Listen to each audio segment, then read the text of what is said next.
Subscribe करिए BO doctor channel को और बेल आइकन दबाइए ताकि आपको मेरी हर एक वीडियो की नोटिफिकेशन मिल सके। Hi everyone, I am doctor Bhavin Pawari और आज मैं आपको बताऊंगा लिपिड प्रोफाइल टेस्ट के बारे में कि ये टेस्ट क्या है, ये किसे करवाना चाहिए, ये रिपोर्ट कब करवाना चाहिए, इसका इंपॉर्टेंस क्या है और ये रिपोर्ट को कैसे पढ़ा जा सकता है। ये पूरी इंफॉर्मेशन इस वीडियो में मैं आपको बताऊंगा।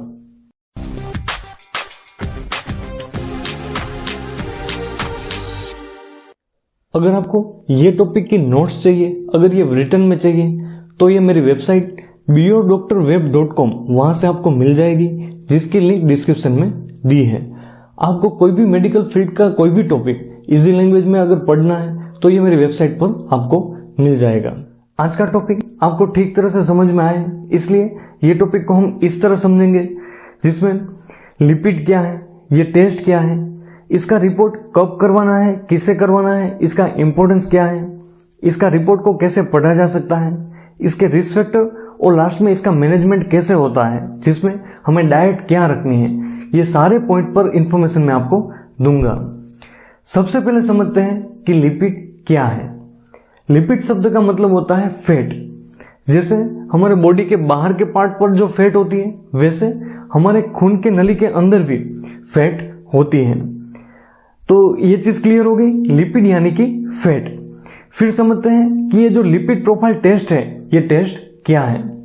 ये सिंपल एक ब्लड रिपोर्ट है जिसमें हमारे हाथ में वेन से ब्लड लिया जाता है और उसके जरिए ये टेस्ट किया जाता है, जिसमें ब्लड के अंदर जो फैट्स है उसके बारे में इंफॉर्मेशन मिलती है। ये जो फैट्स है ये cholesterol, triglyceride, HDL, LDL, VLDL ऐसे नाम की फैट्स है।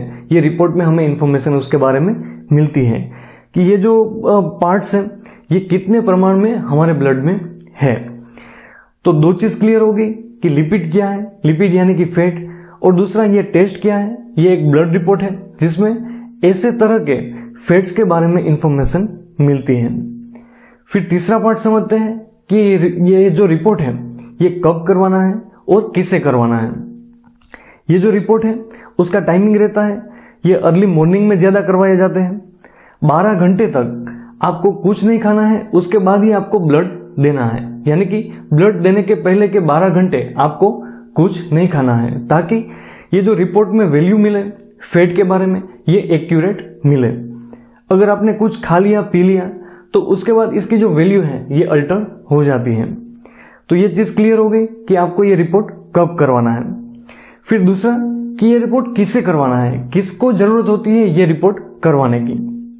जो हेल्थ ऑर्गेनाइजेशन है ये कहती है कि अगर आपकी एज 20 साल के करीब है तो एक बार आप ये रिपोर्ट करवा लीजिए, ताकि आपको ब्लड के अंदर की जो फैट्स है उसकी वैल्यू पता लग जाए। अगर जेनेटिकली कोई आपको बीमारी है तो ये यहां से ही डिटेक्ट हो सकती है, और उसके आगे हम हार्ट की बीमारी है, ब्रेन की बीमारी है, तो उसे हम रोक सकते हैं।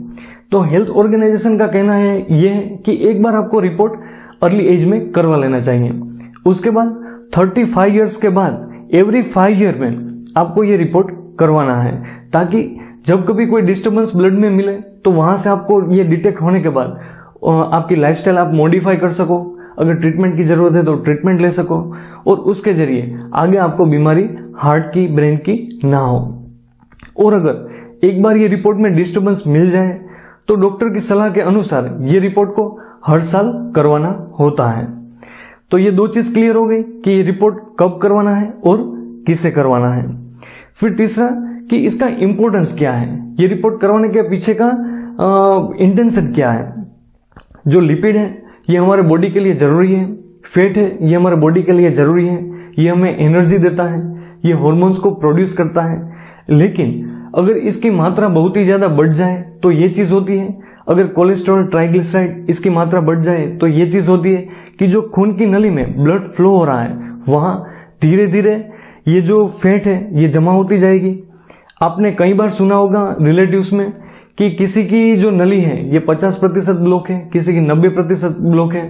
तो ये बिल्कुल यही चीज है कि ये धीरे धीरे फैट जमा होती है, ब्लॉकेज होती है, और उसके कारण हार्ट की बीमारी हो सकती है, ब्लॉकेज हो सकता है, हार्ट अटैक आ सकता है।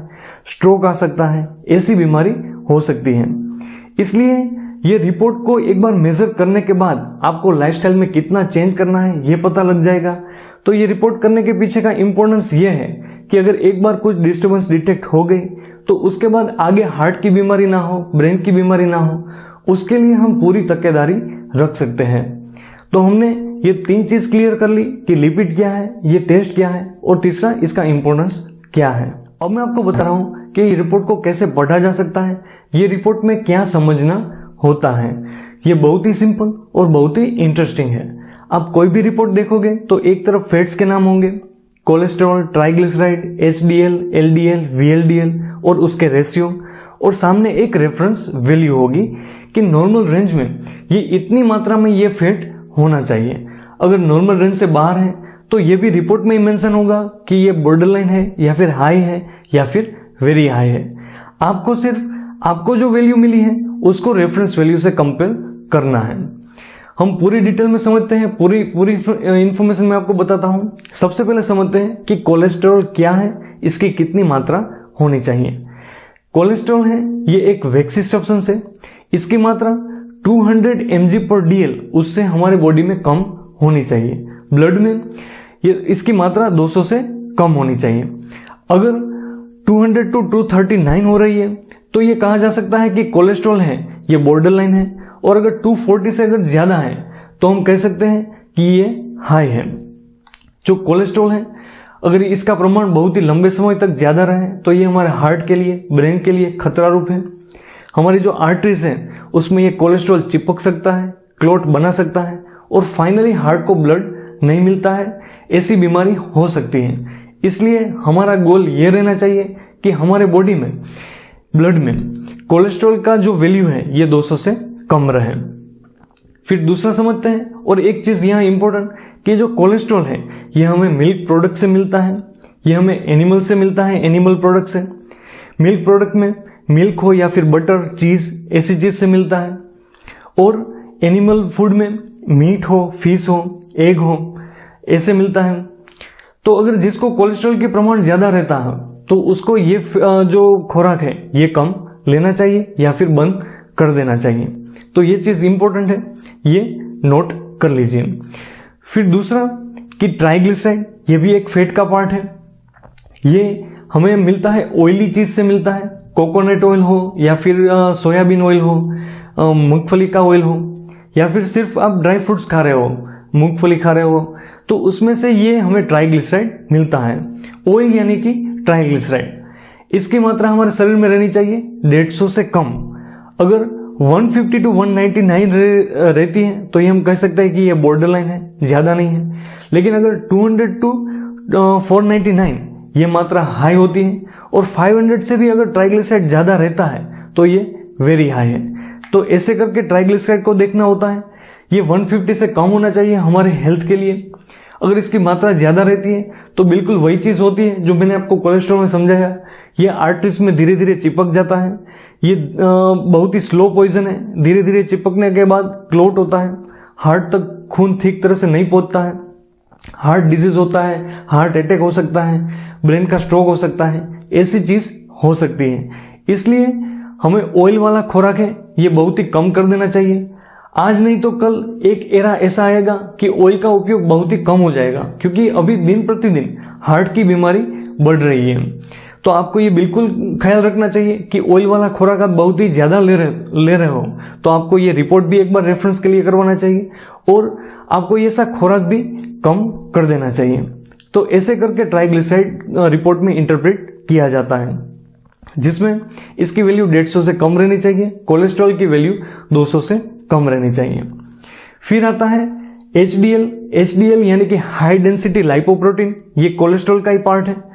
इसकी वैल्यू, इसे गुड कोलेस्ट्रॉल भी कहा जाता है, ये हमारे शरीर का दोस्त है, ये हमारे शरीर के लिए अच्छा है। इसकी वैल्यू 40 to 60 होती है, लेकिन अगर 60 से भी ज्यादा है तो ये हमारे बॉडी के लिए अच्छा है।